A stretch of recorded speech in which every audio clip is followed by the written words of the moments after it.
All right, let's take a look at today's decoding word list.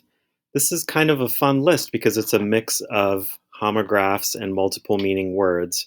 Remember the difference between homographs and multiple meaning words are that homographs are words that are spelled the same way but have different meanings, different origins. And what that means, origins, is what language the word came from and what is the root word from that language that the word came from. So um, there's a word that could come from Latin language or from the Greek language.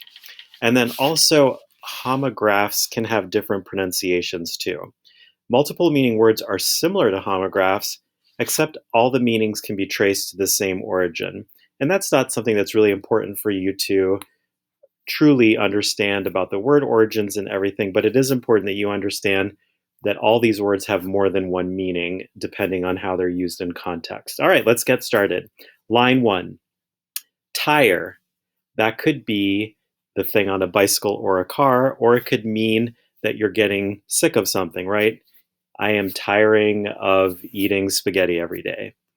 Number two is squash. That has multiple meanings. That could be a noun, the thing that grows on vines that we eat. Um, or it could be the act of like squishing something, right? To squash something. The third word also has two different pronunciations. And the first one is bass, B-A-S-S. That's going to be like a guitar or a low instrument. And then the other one is bass, and that's a kind of fish, spelled exactly the same way, two totally different origins for that one. The last one could be desert. We all know what a desert is, but it could also be as a verb, it could be desert, and that means to leave a place. So, how are you going to know which pronunciation to use? Well, it's all about context. Line two, the first word is fair, and that could be like a place with rides, like a carnival, a fair, or it could be um, equal, right? Hey, that's not fair. You got more than I did. So those are the two meanings of fair. Second one is bank. That could be the side of a river, or it could be the place where you keep your money. Um, the third word could be wound, like he wound up the jack in the box, or it could be wound. He received a wound in battle. All right, again, context is going to tell you which meaning and which pronunciation to use.